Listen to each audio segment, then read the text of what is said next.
प्रिय दर्शकों, हम आपका ध्यान इस महत्वपूर्ण डिस्क्लेमर की ओर आकर्षित करना चाहते हैं।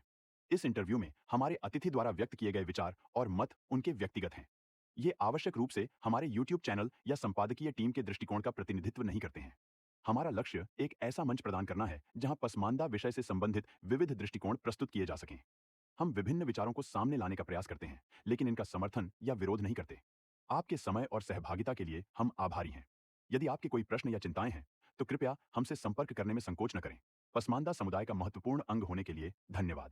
सादर अब्दुल्ला मंसूर, पसमानदा डेमोक्रेसी। नमस्ते, आदाब। पसमानदा डेमोक्रेसी की खास पेशकश शख्सियत से मुलाकात में आज पसमानदा आंदोलन के एक प्रमुख चेहरे के साथ हैं और उनसे इस आंदोलन की जर्नी और उनको इंस्पायर करने वाली चीज़ों के बारे में बातचीत करेंगे। आपका बहुत बहुत स्वागत है। आप अपने बारे में थोड़ी जानकारी देते हुए आप बताइए कि कौन से ऐसे फैक्टर्स थे जो आपको मोटिवेट किया कि आप इस आंदोलन से जुड़ें और समाज को जागृत करें और उसे अधिकार के लिए आप लड़ें। जी हमें इसकी शुरुआत बात की मिर्ज़ा गालिब का एक शेर है जो बड़ा टेढ़ा था, जो हमें भी खुद भी समझ में नहीं आता है, लेकिन उसकी पहली लाइन आसानी से समझ में आती है कि आते हैं गैब से मज़ामीन ख़याल में, गालिब सरीर ख़ामा नवाए सरोस है।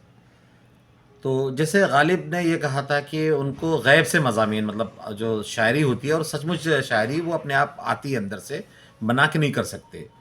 तो इसी तरह से जो मोटिवेशंस होते हैं, चाहे बिजनेस के मोटिवेशंस हों या सामाजिक न्याय के आंदोलन, पसमानदा तहरीक हों, ये कई बार पैदाइशी तौर पे आते हैं। तो हमें याद है कि जब बचपन में हम लोग छोटे थे और बहुत ज़्यादा अपने गाँव में मजबूत भी थे, कि बहुत ज़्यादा जुल्म ज़्यादती भी नहीं हमारे साथ हुई, लेकिन फिर भी पता नहीं क्यों लगता था कि अच्छा नहीं कुछ हो रहा है। तो हम उसी वक्त से लड़ना शुरू कर दिए थे। हमारे गाँव में जैसा कि अब्दुल्ला मंसूर साहब जो है डेमोक्रेसी चैनल पे चलाए भी थे कि हमारे गांव में 2 मस्जिदें हैं। आज हम सरायमीर के गांव फत्तनपुर में मौजूद हैं। ये वक़ार भाई जो पसमानदा महास के जो महासचिव हैं, उनका गांव है और आज हम उनके गांव में उनकी मस्जिद, जिसको धुबियाने की मस्जिद कहा जाता है, उसके सामने हम खड़े हुए हैं। और यहाँ भाई आपका नाम? जीशान। जीशान, आप इसी गांव के हैं? जी जी, थोड़ा सा इसको बताइए कि मस्जिद, जैसे वक़ार भाई बताते थे कि मस्जिद बनने का जो इतिहास ये रहा है कि मियाने की यहाँ पे कोई मस्जिद है, उसको भी आप मुझे दिखाइएगा। तो वहाँ पे पहले आपके जो पुरखे थे, अब धोबी समाज से हैं ना आप भी?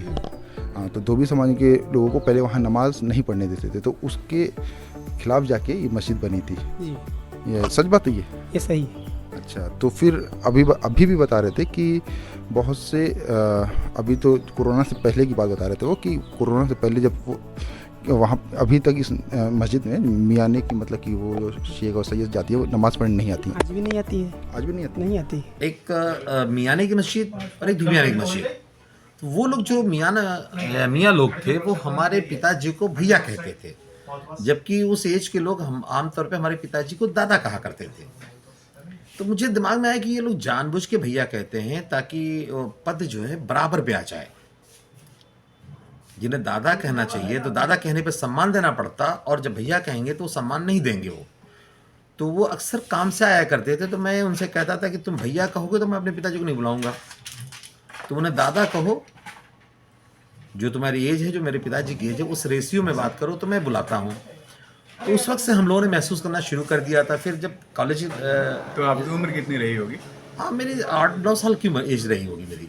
आपकी चेतना तभी से जागृत थी? जी जी जी। अच्छा, मैं उस वक्त भी फ़लस्तीन में अपने पिताजी से एक बार पूछा कि यासर अरफात मर जाएगा तो फिर फ़लस्तीन आंदोलन का क्या होगा, तो उन्होंने बड़ा डांटा मुझे, कहा कि सारे जहां का दर्द हमारे जिगर में है, एक शेर है उर्दू का। तो ये उस वक्त का था, बल्कि मैं अपने आप को इस वक्त थोड़ा बेवकूफ़ पाता हूँ या कम अकल लगने लगा हूँ, लेकिन मुझे उस वक्त ज़्यादा मुझे समझ में आता था बचपन में। और जब हम लोगों ने हाई स्कूल इंटर किया तो हमारे यहाँ के सिबली कॉलेज से सारे बच्चे अलीगढ़ की तरफ मुँह किए। कुछ जामिया गए, कुछ अलीगढ़ गए, लेकिन मैं ना जामिया गया ना अलीगढ़ गया। मुझे पता नहीं क्यों ऐसा लगता था कि मुझे वहाँ नहीं जाना चाहिए। तो मैंने बेचू ट्राई किया और इलाहाबाद में मैंने एडमिशन लिया फिर, और मैं इलाहाबाद यूनिवर्सिटी से 1-2 साल ही पढ़ा हूँ, लेकिन मैंने इलाहाबाद यूनिवर्सिटी में पढ़ाई की, मैं वहाँ नहीं गया।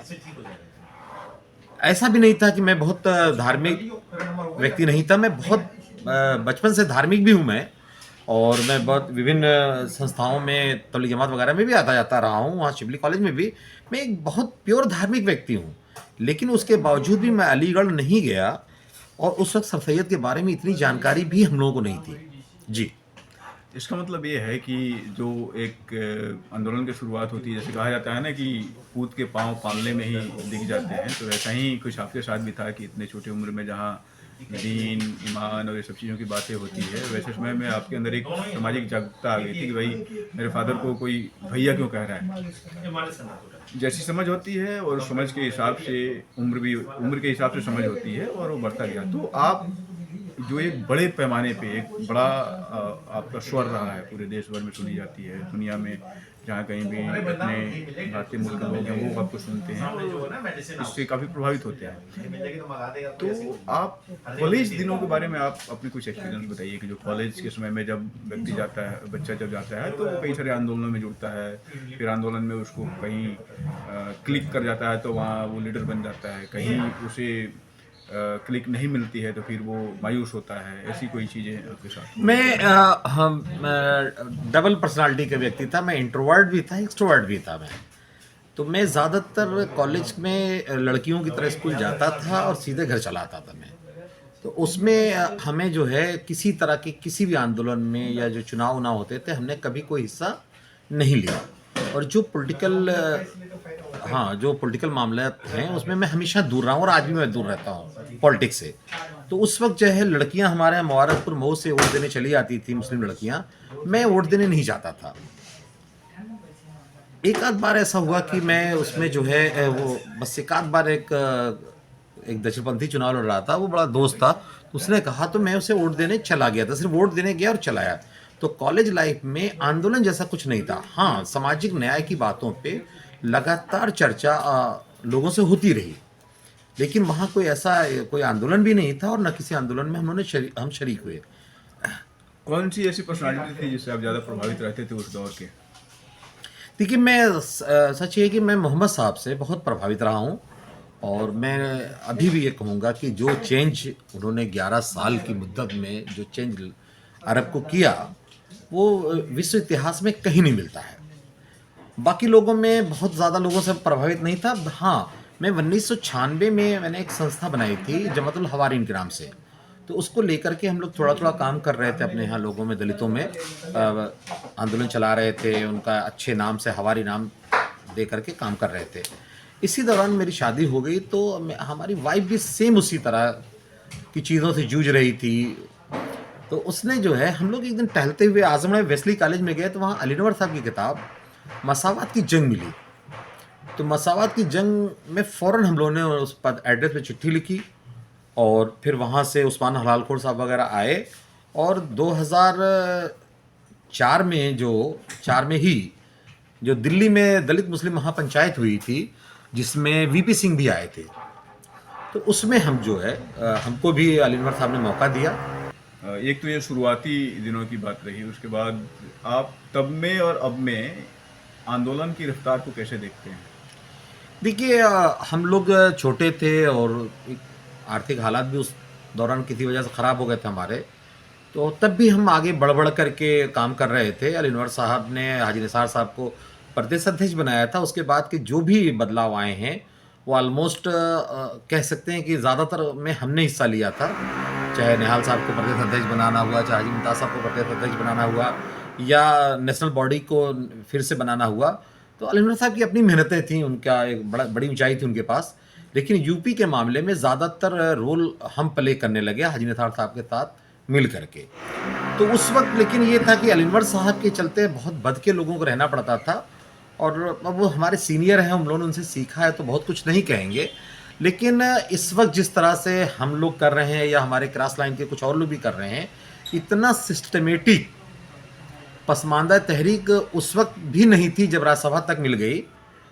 इस वक्त पसमानदा तहरीक हम हों या हमारे क्रॉस लाइन के लोग हों, दोनों लोग बहुत सिस्टमेटिक चला रहे हैं। आज नहीं करके भी हमारे राष्ट्रीय बॉडी में लगभग 23 से 25 लोग हमारे राष्ट्रीय बॉडी में मौजूद हैं, और कई स्टेट में प्रदेश अध्यक्ष हैं, प्रभारी हैं, ठीक ठाक काम चल रहा है। तो स्पेस जहाँ तक कोई भी आंदोलन अपने साहित्य से आगे बढ़ता है, साहित्य के माध्यम से ये चीज़ें लिखी जाती है और जनता तक पहुँचाया जाता है, तो कभी कभी ऐसा भी आता है कि वैसे साहित्य को प्रतिबंधित करना या उसको प्रमोट नहीं करना या फिर उसको जो लिख रहा है उसको अलग अलग तरीके से सप्रेस करना। आप इसको कालखंड में यदि बांटे पिछले 20 साल को, तो आप कैसे पाते हैं उसे? देखिए, अब बीजेपी की सरकार आने के बाद एक बड़ा फायदा हुआ है पसमानदा आंदोलन में कि जो अशराफ का एक डर था, बड़े बड़े लेवल का डर था, वो कम हो गया। कि उन्हें लगता था सपा की सरकार है, ये मंत्री हैं, तो ये या इनकी सोर्स है, ये हमें कहीं भी फंसा देंगे। तो भाजपा से बड़े लेवल का फायदा तो नहीं हुआ। जब अभी मोदी जी चादर चढ़ाने के लिए भेजा उन्होंने, तो हमने उस पर लिखा था कि मोदी जी ने अशराफ की मज़ार पे चादर भिजवाई और अशराफ को ईडब्ल्यूएस का आरक्षण दिया, लेकिन पसमानदाओं के मज़ार पे मुबारकपुर में न चादर गई और न ही उन्हें किसी तरह का कोई आरक्षण मिला। लेकिन हाँ, एक चीज़ का बड़ा फ़ायदा हुआ है और उसको अशराफ भी मान रहा है कि पसमानदाओं के मन में जो डर था अशराफ से, वो बीजेपी के आने के बाद से वो कम हुआ है और उसके चलते वो ज़्यादा मुखर है, ज़्यादा बोल ले रहा है, ज़्यादा लिख ले रहा है। उसके अलावा और कुछ आपको परिवर्तन पहले से अभी में कुछ दिख रहा है, जैसे सामाजिक परिवर्तन, या जैसे मोदी जी बार बार अपने आप को कहते हैं कि नहीं मैं पिछड़ा हूँ, तो क्या वो पिछड़े वाले पिछड़ापन वाला कुछ कनेक्शन हो रहा हो? नहीं, देखिए, उन्होंने हमारा नाम लिया है मोदी जी ने, उसका तो हम लोगों ने कई बार शुक्रिया अदा किया, प्रेस कॉन्फ्रेंस कर किया, और हम उसे आगे भी कहेंगे कि पसमानदा का नाम लेना, लोग आमिर खान, शाहरुख खान को या अलग अलग हीरोज़ को अपना वो बनाते हैं प्रचार के लिए, तो हमारे लिए जो है मोदी जी ने हमारा प्रचार किया, ये हमारे लिए बड़ा सौभाग्य की बात है। लेकिन हाँ, एक शिकायत तो है ही मोदी जी से। तो क्या पसमानदा के ब्रांड एम्बेसडर मोदी जी? हाँ, ब्रांड एम्बेसडर ये कह सकते हैं कि हमारे ब्रांड एम्बेसडर, वो सब नहीं मैं कह पा रहा था, ब्रांड एम्बेसडर मोदी जी कह सकते हैं हमारे, और उसका उनका बहुत शुक्रिया।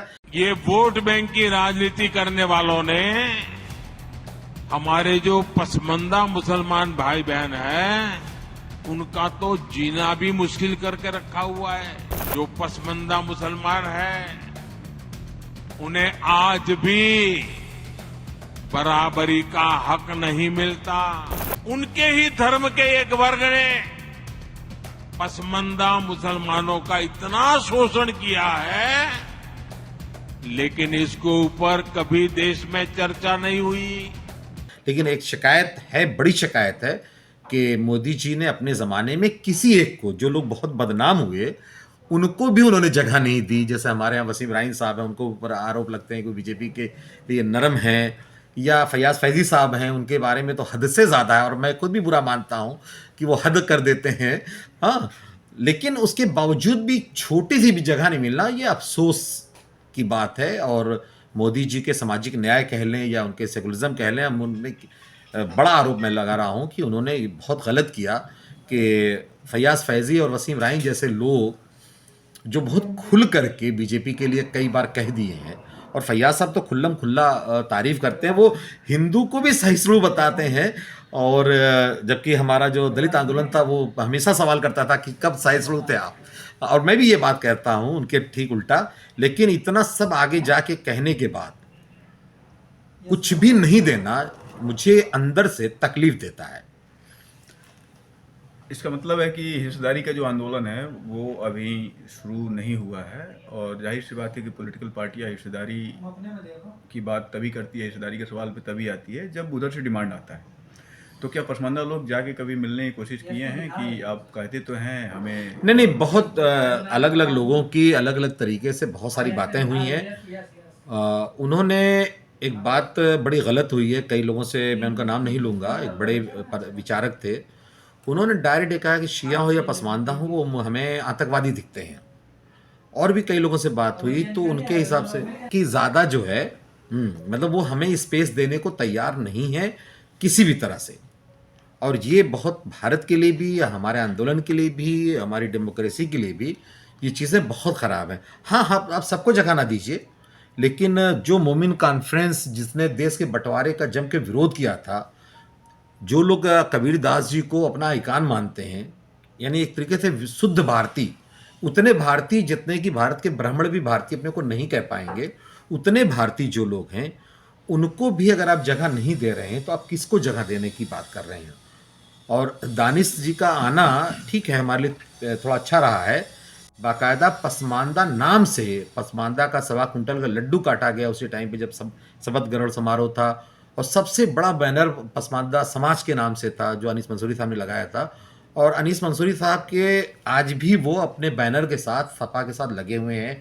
नीतीश कुमार ने अलीनवर साहब को ही नहीं, एजाज अली को भी जगह दिया, कहकशां परवीन को भी जगह दिया।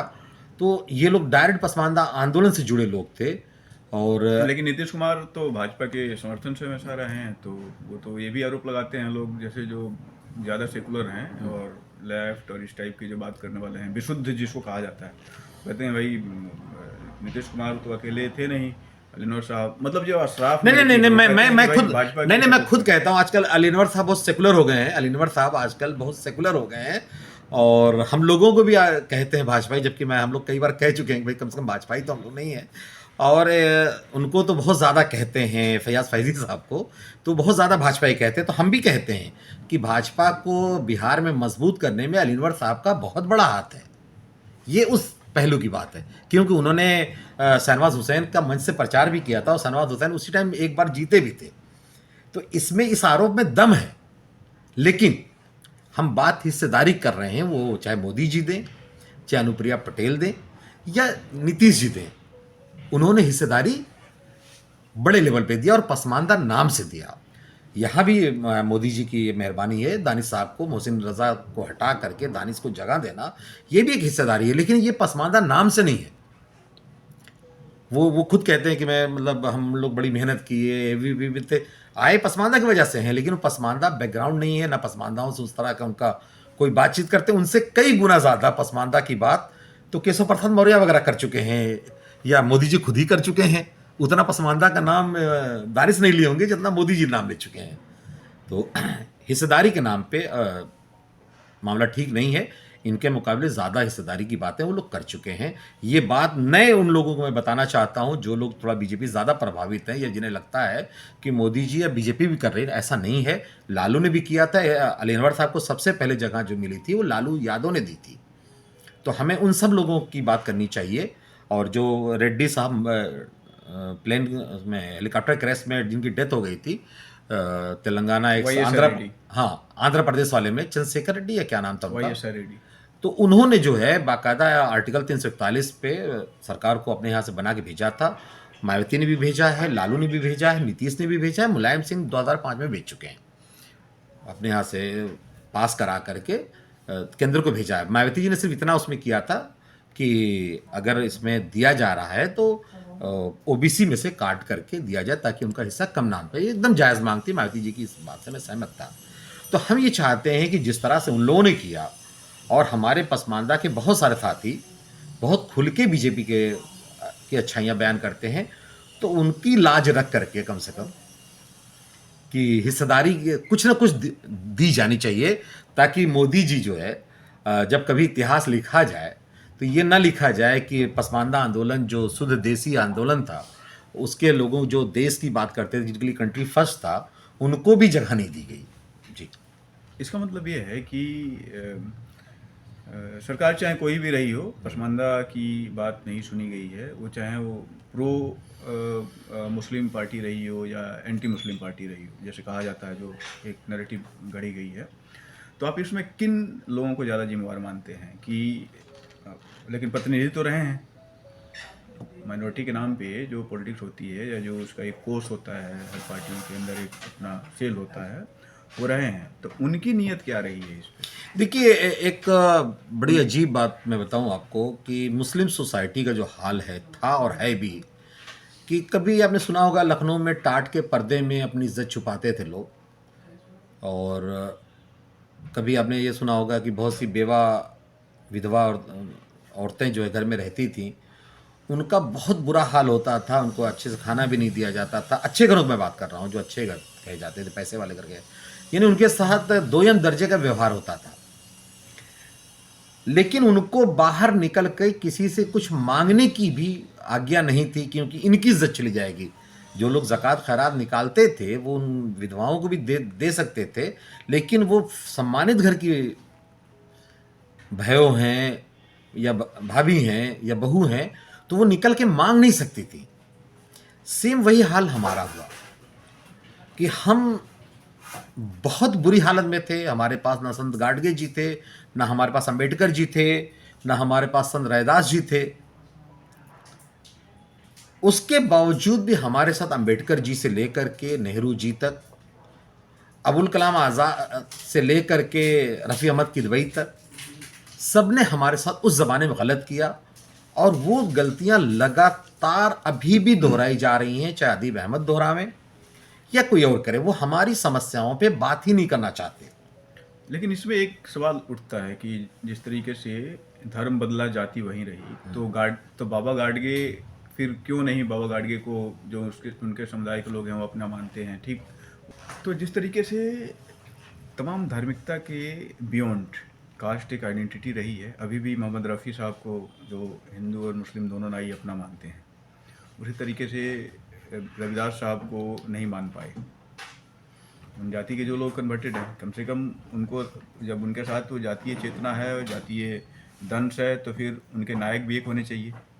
बाबा गाडगे साहब के साथ भी ऐसे ही होने चाहिए। तो मुझे लगता है कि इस पे हम आपकी राय जानना चाहेंगे, क्योंकि आप बहुत ही रमे हुए व्यक्ति हैं समाज में और इन चीज़ों पे बहुत निगाह रखते हैं। तो इसके पीछे क्या कारण रहा होगा कि लोग एजुकेट नहीं कर पाते हैं?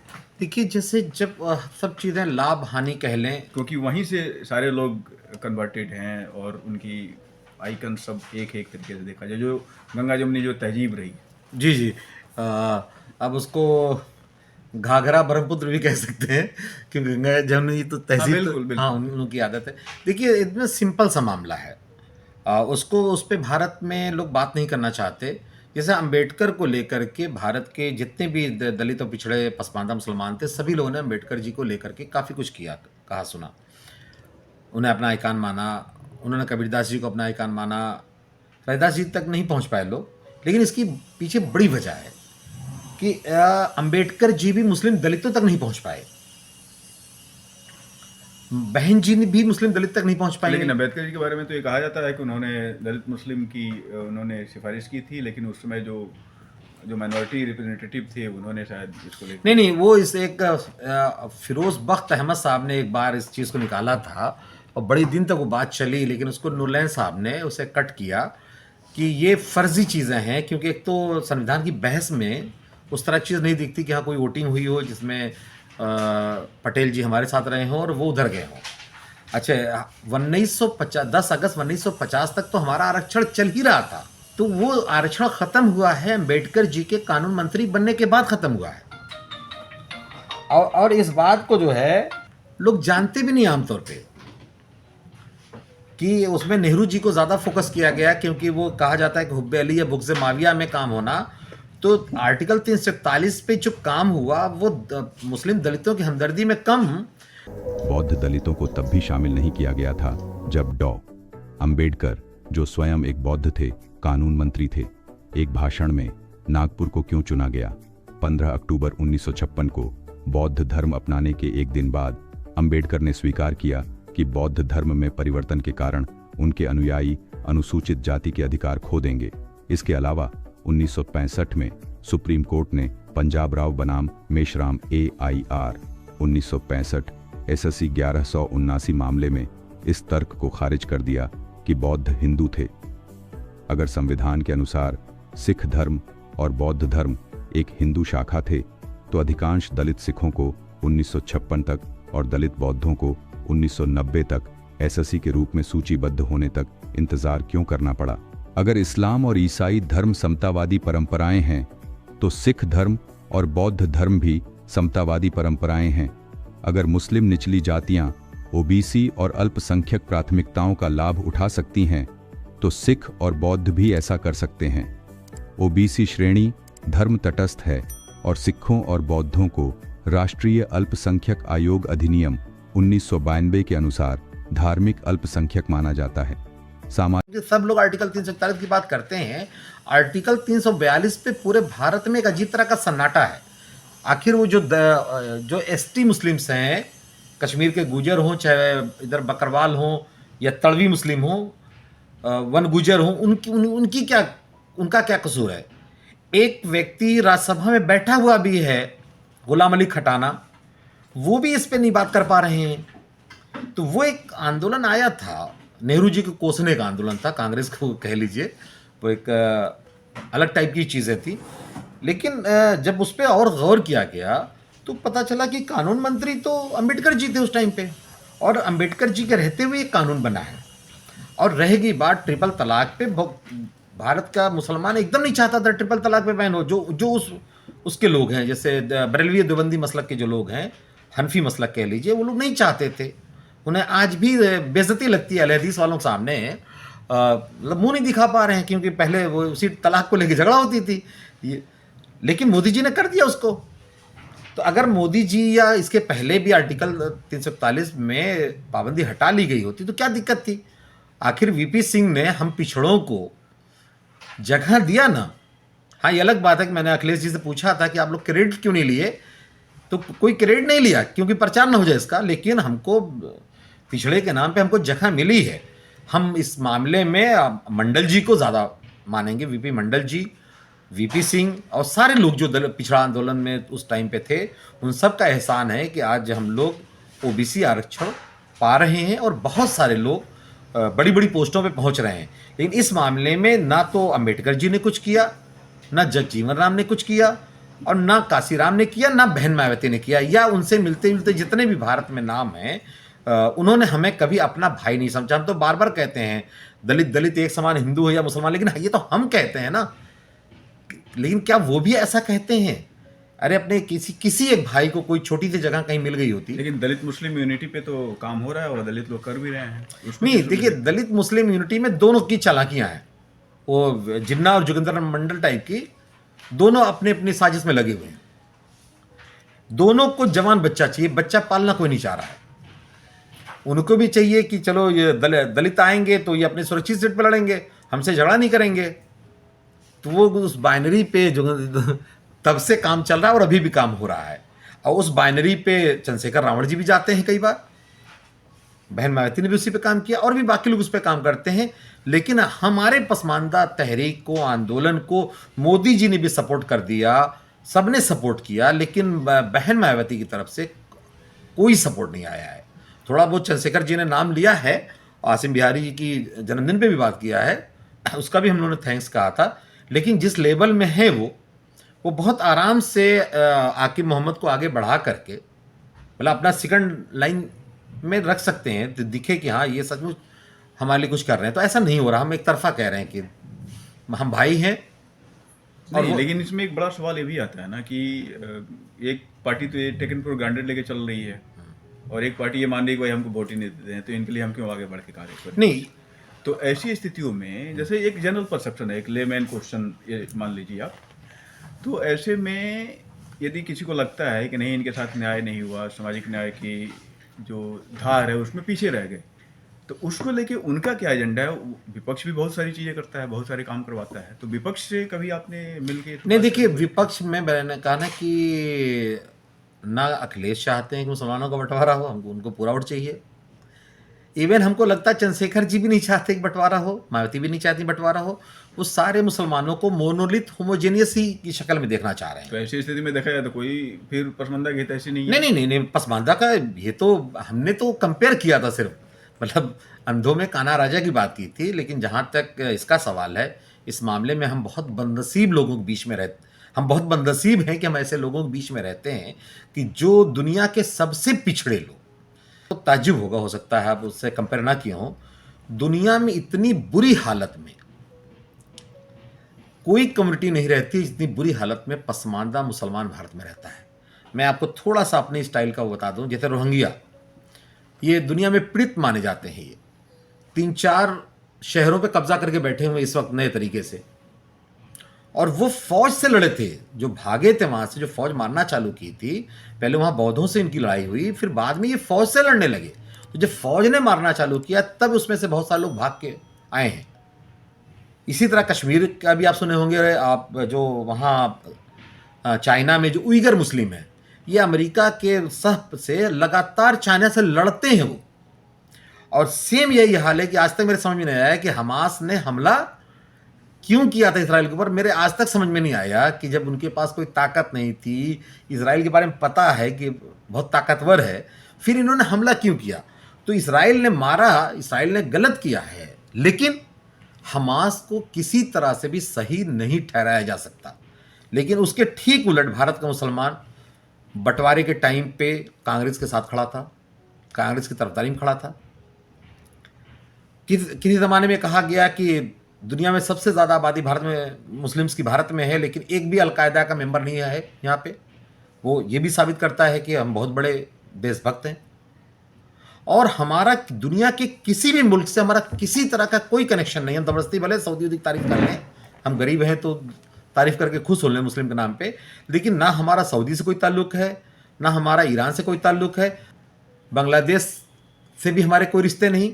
हमारे रिश्ते किससे? सिर्फ भारत से हैं। और या जहां हम कमाने जाते हैं, जैसे सबके रिश्ते हैं वैसे हमारे रिश्ते हैं, उसके बावजूद भी हमें किसी तरह का कोई भी जो रियायत मिलनी चाहिए अलग से, जिसका नाम होता है कि तुष्टीकरण हमारा हो रहा है या माइनॉरिटीज़ का पहला नंबर है, उसके मुकाबले पे मनमोहन सिंह हो चाहे मोदी जी हो, उन्होंने हमें क्या जगह दिया?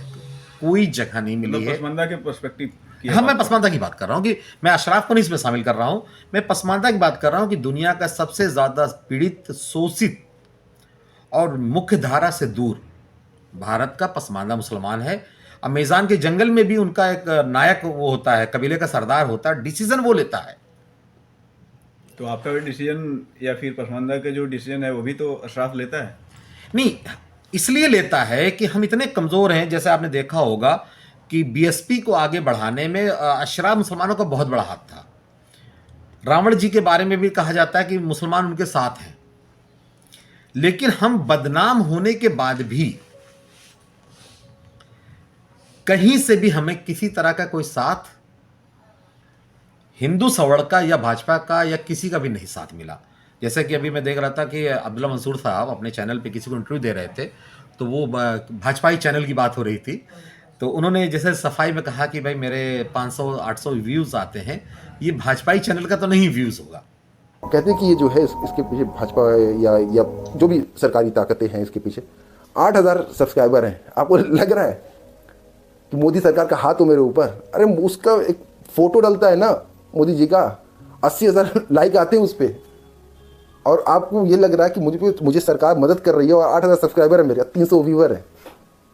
एक बार अगर मोदी जी शेयर कर दे, या मोदी जी कहने पर उनके जो और भी जो बड़े बड़े यूट्यूबर हैं, एक झटके में यार 8,000 से 8 लाख कब बन जाते हैं? 8 करोड़ तो भी बड़ा उस अमाउंट में नहीं बोल रहा हूँ, 80 लाख तक की बात कर रहा हूँ मैं। ये बहुत बड़ी बात नहीं होती। मेरे ऊपर आरोप भी है कि ये इसको मिल रहा है। अबे तुम शर्म तो कर लो यार, तुम्हारी बुद्धि एकदम घुटने में ही है कि समझ में नहीं आ रहा कि 8,000 सब्सक्राइबर और मुश्किल से 500 व्यूवर वाले आदमी को सरकार मदद कर रही है, सरकार इसको प्रमोट कर रही है। आपके कंटेंट से लोग डरे हुए हैं ना, इसलिए उनको कंटेंट, हाँ ये बात है, देख कम रहे हैं, सवालबाजी पे मारा। मैं उसमें एक बात कहूंगा कि उन्होंने जिस तरह यूसीसी पे लगातार डिबेट कराई, फेयर डिबेट कराई, कि फाकिर जी सामने मना तक कर दिया कि आप क्यों इस पर डिबेट करें, मत कराइए। यानी एक तरीके से वो जो मुख्य धारा है, जो समाज सुधार है, जो उनको लगता है, सबका अलग अलग ढंग का समाज सुधार होता है, जो अब्दुल्ला मंसूर साहब को लगता है कि ये समाज सुधार की बात है, उन्होंने लगातार की है, उनको बदनामी झेलनी पड़ी। लेकिन बीजेपी की तरफ से किसी तरह की वाकई कोई मदद नहीं मिली। तो इसमें एक सवाल ये भी आता है कि जब आप अपने समाज को जागरूक करने की बात करते हैं, जागरूक होने के बाद लीडरशिप जब आपको मिलेगा, तो कोई पॉलिटिकल पार्टी क्यों मदद करे? देखिए, बात पॉलिटिकल पार्टी की ये है कि आप पूरी दुनिया में जानते हैं कि वोट कोई भी दे, वोट देता है कि नहीं देता है, लेकिन समाज के हर हिस्से का सुधार करना पड़ता है। अगर देखा जाए तो भारत में आदिवासी समाज या दलित हिंदू समाज कितना टैक्स पे करता है? नहीं के बराबर, लेकिन उन्हें सारी रियायत दी जाती है। जो जाटव है, यूपी का जाटव दलितों में बहुत सारे दलित हैं, पिछड़ों में बहुत सारे पिछड़े हैं। यादव और जाटव ये दोनों बीजेपी के कोर विरोधी हैं, उतने विरोधी इतने मुसलमान भी नहीं हैं कि उन्हें राजपाट भी लेना देना है। उसके बाद भी क्या दलितों का आरक्षण में कहीं कोई कमी आ रही हो, या उन्हें जगह ना दी जा रही हो। इस दलित को भले ना दे रहा हूँ, उस दलित को दे रहा हूँ, लेकिन दे लगातार रहे हैं। ये जैसे हमको मकान का ताना मारा जाता है कि आपको मकान मिल रहा है, आपको राशन मिल रहा है, तो मैंने कहा क्या क्या इसका भी कोई एहसान गिनाता है क्या? और रहेगी बात इसकी कि लोग कहते हैं कि आप वोट क्यों नहीं करते। भाई सवाल तो पहला होता है, पहले टिकट होता है फिर वोट होता है, और टिकट के पहले भी मैनिफेस्टो में जगह की बात होती है। आप लगातार इस तरह का करें ना करें, आप लगातार इस तरह का माहौल क्रिएट कर रहे हैं कि आप हमारे विरोधी हैं। अच्छा, लिंचिंग विंचिंग को मैं बहुत वो नहीं मानता हूँ भाई, इस तरह की हर देश में जहाँ पे इस तरह की होता है तो हो जाती हैं इस तरह की घटनाएं, लेकिन उसका जो महिमा मंडन होता है या बार बार उसको टीवी पे चला करके जो डराया जाता है, वो दोनों तरफ से खतरनाक है। शराब भी डरा रहा है हमको और बीजेपी भी डरा रही है हमको।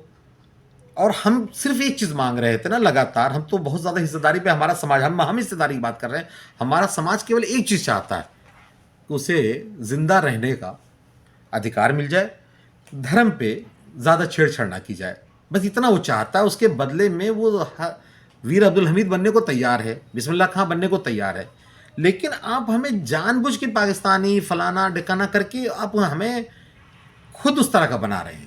अच्छा, ये पिछले दिनों संघ के एक बड़े व्यक्ति ने और भाजपा के एक बड़े व्यक्ति ने भी इस बात को रखा था, तो क्या आप, क्योंकि आप एक्टिविस्ट हैं, आप जनता के बीच में रहते हैं और पब्लिक इंटेलेक्चुअल भी हैं आप, तो उसका असर कुछ दिखा क्या, या फिर उसको लेके कुछ चर्चा हुई क्या? नहीं, बहुत ज़्यादा चर्चा हुई। मुसलमान और ख़ासतौर से पसमानदा मुसलमान अंदर से बहुत खुश हुआ था, वो यही सुनना चाह रहा था और मोहन भागवत जी ने उसे सुनाया। उन्हें बहुत, आप समझिए जैसे आग लगी हो और वहाँ पे कोई पानी डाल दे और आग बुझ जाए, एकदम उस तरह की बात थी। लेकिन बाद में कुछ लोग रह करके सुप्रीम कोर्ट में भी बात गई, उससे भी बहुत अच्छा असर पड़ा है। और मैं दोनों बातें कहना चाहूँगा आपके चैनल के माध्यम से। एक तो ये कि उतना ही ज़्यादा मुसलमानों का फ़ायदा होगा। जैसे मोदी जी को बदनाम किया गया, तो मोदी जी उभर के आए।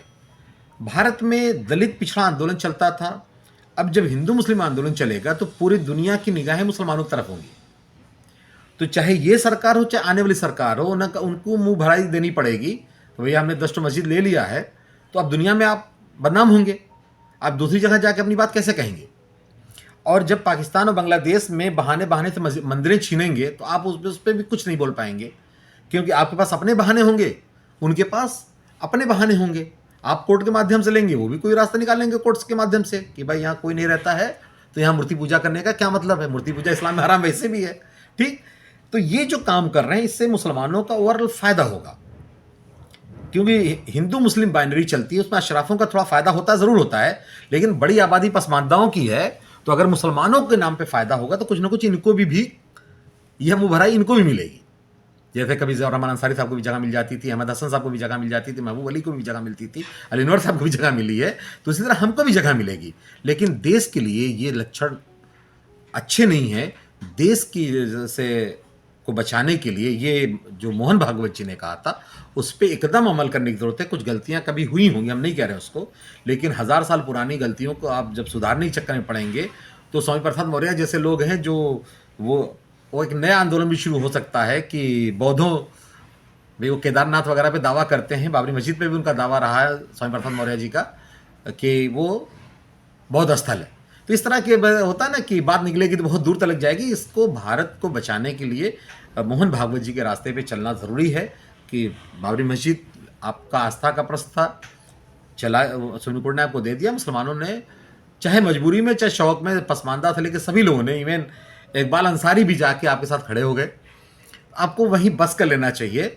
और हमें ये लगता है कि ये इस तरह के जो लोग हैं वो हो सकता है बाहरी ताकतों से भी प्रभावित हों कि देश के में जो पाकिस्तान चाहता है कि हिंदू मुस्लिम लड़े हैं तो ये लोग लड़ा रहे हैं। तो इससे मोहन भागवत जी से हम पूरी तरह से सहमत हैं।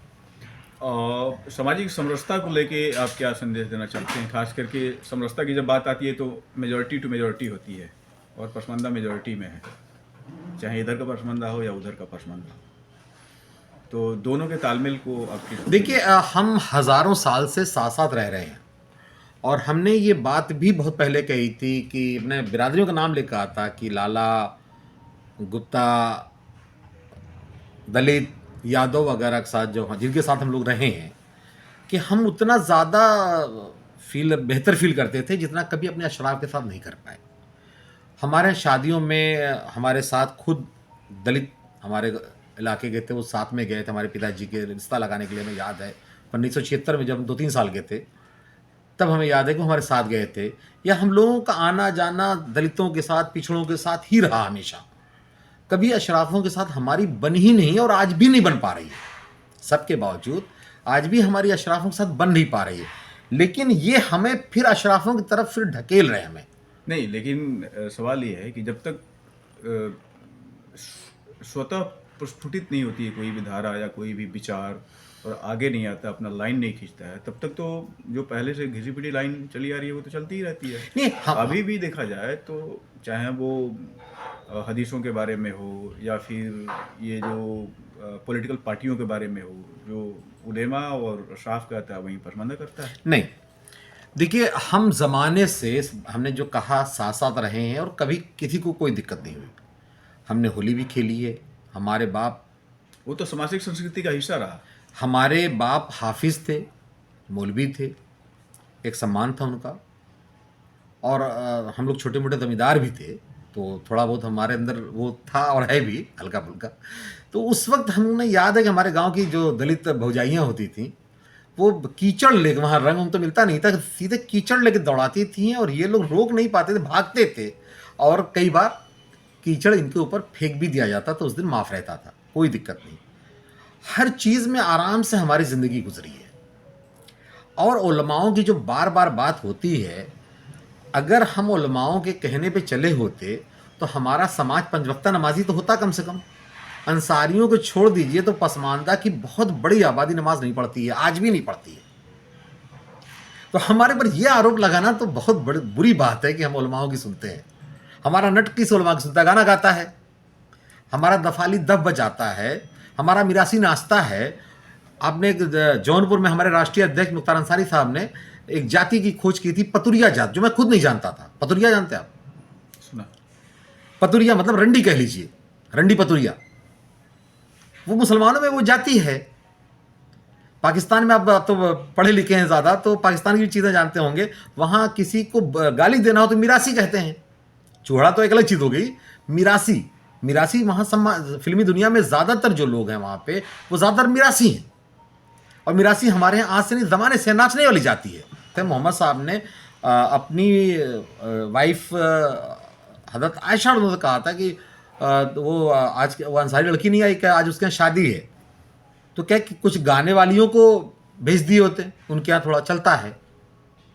और जब मोहम्मद साहब आ रहे थे तो मुझे वो सब तो नहीं याद है, बाकायदा दफ बजा करके वहाँ की औरतें, लड़कियाँ और लड़के, और आज भी अरबों में डांस होता है खूब जम के। अरब शादी के टाइम पे नाचते हैं, लेकिन अब अपने यहाँ तो इसको नहीं, ये इनका लोकल वो है। मतलब वो देवबंदियों का इधर नया बीमारी चली है और वो एक तरीके से पागलपन जैसी हरकत है कि वो नहीं करते हैं। तो ये उनका लोकल बिगाड़ है, वो इस्लाम का बिगाड़ नहीं है। क्योंकि इस्लाम तो इंडोनेशिया में भी है। अफगानिस्तान से बड़ी आबादी इंडोनेशिया की। इस वक्त दुनिया में सबसे ज़्यादा मुसलमान इंडोनेशिया में रहते हैं, भारत में नहीं रहते। पहले भारत में रहते थे, इस वक्त दुनिया में सबसे ज़्यादा मुसलमान इंडोनेशिया में है, दूसरे नंबर पे पाकिस्तान में, तीसरे पे हम आ गए हैं। लेकिन जो अफगानिस्तान है वहाँ तो इतने मुसलमान नहीं रहते जितने इंडोनेशिया में रहते हैं। हाँ, उनको बीमारी है, वो अगर वो बौद्ध भी रहेंगे तो भी इसी पर्दा कराएंगे। वो अपनी औरतों को कुछ नहीं समझते हैं। तो वो इस्लाम नहीं है। इस्लाम में तो चेहरे का पर्दा भी नहीं है। जो चेहरा ढकती हैं औरतें वो यहूदी कल्चर है, मुसलमानों का है ही नहीं। हाँ, ये अलग बात है कि मेरी बीवी भी ढकती है, लेकिन वो आलिम है। अगर वो पहले नहीं उतार पाई है, इस वक्त उतारने का मतलब होगा कि हिंदू इलाके में रहने की वजह से उतारे, इसलिए हमने उसे उतार रही है। और हमारी बेटी नहीं निकाब लगाती है। तो वो जो पर्दा है वो इस्लाम में नहीं है। लेकिन अब वो बार बार एक कल्चर के तौर पे कुछ चीज़ें हो गई, तो आप उसके तरह से चीज़ों को रखिए। आप ज़बरदस्ती कोई बात करेंगे तो उसका रिएक्शन टाइप में आप लोग और ज़्यादा करने लगते हैं। तो हमारे यहाँ देखिए, कहीं कोई दिक्कत भारत में ना कल थी ना आज है। शहरों में आप ध्यान दिए होंगे, दंगे हमेशा शहरों में होते थे, क्योंकि शहर में ज़्यादातर इधर उधर के लोग आके बसे होते थे। लेकिन कभी इधर गांव में भी कहीं दंगे हुए, लेकिन पहले गांव में दंगे कभी सुने ही नहीं गए थे। आराम से लोग रहते थे, कहीं कोई दिक्कत नहीं थी।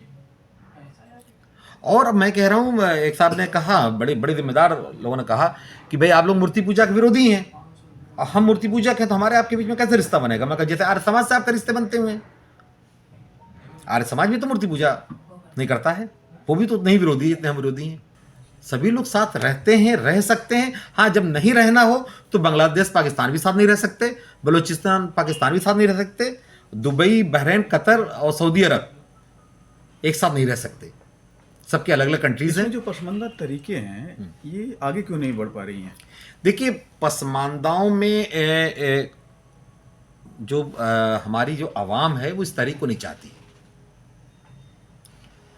एक तो बीजेपी के आने की वजह से और ज़्यादा वो नहीं चाह रही है कि बीजेपी, मतलब सब लोग मिल करके एक रहो ताकि बीजेपी से बचे रहो। एक दिक्कत तो ये है। लेकिन जितने बीजेपी को हराने की कोशिश की जाती है उतनी ही वो जीत जाती है। नहीं, इस बार तो 2 बार तो कम कर दिया। उधर 2022 में थोड़ा कम किया, इधर तो हरा ही दिया। भाई योगी जी, मोदी जी के पीक उसमें अखिलेश जी, मुसलमानों ने इतनी मेहनत कर दी कि अखिलेश जी मुलायम सिंह से आगे निकल गए।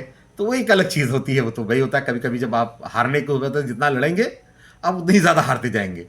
तो ये तो होता है कि भाई शक्ति का मामला, इस वक्त बीजेपी का दौर है, तो उसमें आप जितनी भी मेहनत करेंगे उल्टा पड़ेगा। तो ऐसा नहीं है।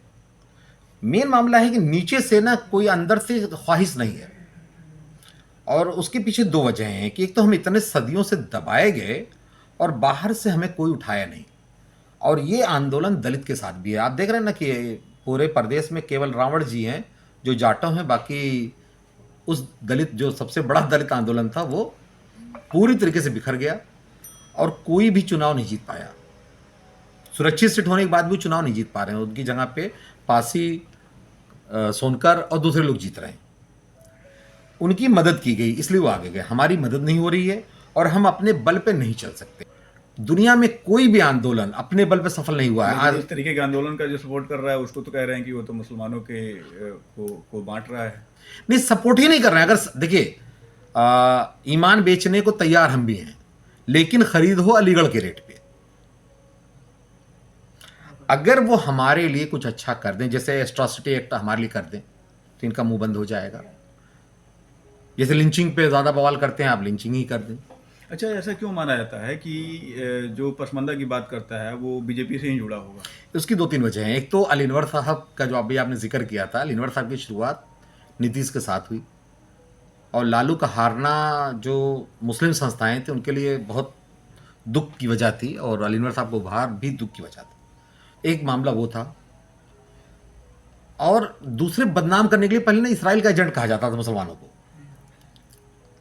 तब भाजपा कमज़ोर थी, तब इसराइल के एजेंट कहे जाते थे जो भी सुधार की कोई बात करता था। अब भाजपा मजबूत है तो इसलिए भाजपा के एजेंट कहा जाता है। सिर्फ भाजपा का नहीं कहते, इस पर भी थोड़ा सा मैं कहूँगा। मेरे पास एक वीडियो है तारिक साहब की, सैयद तारिक साहब हैं, मैं आपको भेजूंगा वीडियो। उन्होंने आरोप लगाया, मुलायम सिंह ऊपर आरोप लगाया है। इसके पहले वो मुस्लिम लीग वाले कांग्रेस पे इससे में ही आरोप लगाते थे कि, लेकिन ये सच है कि कांग्रेस भी मदद करती थी। मोमिन कॉन्फ्रेंस की मदद कांग्रेस करती थी और कयूम अंसारी साहब को उन्होंने मंत्री भी बनाया था। तो थोड़ा बहुत सच्चाई होती है। इस पे भी, मोमिन कॉन्फ्रेंस पे भी आपका एक व्यू पॉइंट जानना चाहेंगे हम।